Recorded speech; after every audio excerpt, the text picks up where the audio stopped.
ไปทอดไม่นอกก็ได้มันหนาวเลยหนาวแค่เลยไปตลาดมาเดี๋ยวนี้ตลาดช้อปปิ้งอยู่ตามห้างตามอย่างเขาจะใช้จะเป็นผงเกี๊ยวเป็นสิได้อันนี้เขาไปที่เจ้าแม่มาจากตลาดโคอยู่ในตลาดอันนี้มันเครื่องมันจะถือเดแล้วก็ราคาเป็นตะฟังนะโดยแพงหลายนะ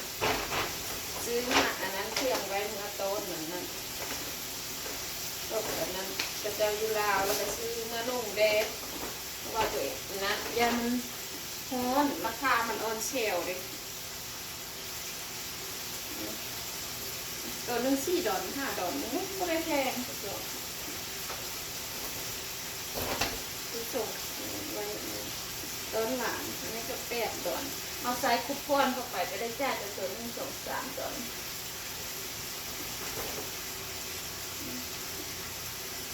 อันนี้ก็ตัวนึง$4นั่นได้1ก็$6แต่ว่านกใส่คูปองเข้าไป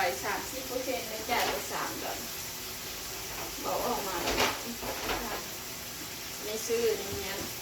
บัตรไปขึ้นยนต์แล้วก็ซื้อนี่มาใหม่แล้วมันขาดแล้วเอาผิดแบบอยู่ในห้องครัวนี่แหละมันขาดแล้วก็เลยเอาทิ้งซื้อมาใหม่$8แค่นี้ก็เลย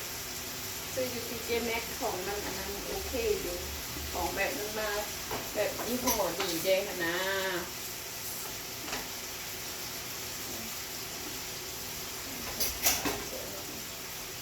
จะอบใส่เลยอันนี้กับแนวอันนั้นเสียมาใส่ห้องให้มันหอมใส่ให้มันหอมเฮือนราคาที่อันนี้จะออกมาเลยแต่ว่าเสื้อผ้าบอก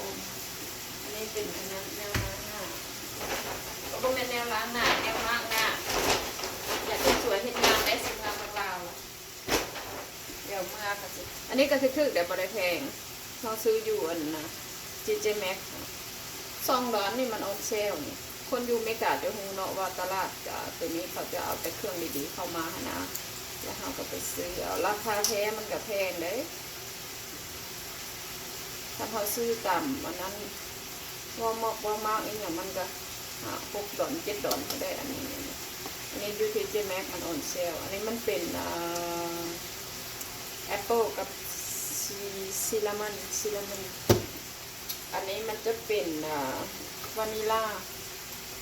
กลิ่นวานิลาอันนี้ก็$4.50นะอันนี้มันจะเป็นอย่างราสเบอร์รี่กับหนังอย่างจะใส่ลงมาจะใส่made in Vietnam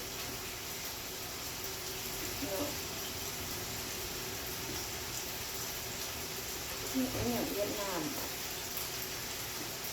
ไม่ได้เขียนแบบนี้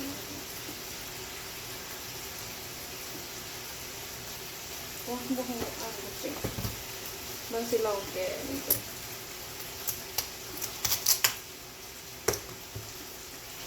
เสียไปใช้ห้องน้ำให้มันมีความหอมแบบอยากได้เกียงนะ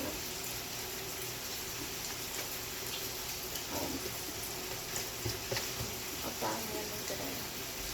ไม่ติดตั้งที่ห้องน้ำจะได้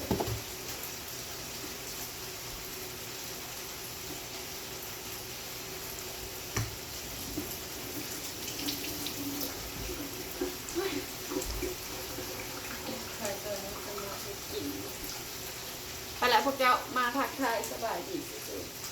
ๆมาเอาอันนี้ให้เบิ่งหาก็มาแต่ช้อปปิ้งมารายงานตัวเลยนึงไปแล้วบ๊ายบายขอบใจทุกกำลังใจขอบใจทุกคนที่เข้ามากดติดตามให้บ๊ายบายขอบใจทุกคนที่เข้ามาเป็นหมู่เป็นคู่เนาะแล้วก็ยินดีที่ได้ฮู้จักแล้วก็ดีใจที่ว่ามีคนยังเป็นหมู่เป็นคู่นำเนาะโอเคไปละบ๊ายบาย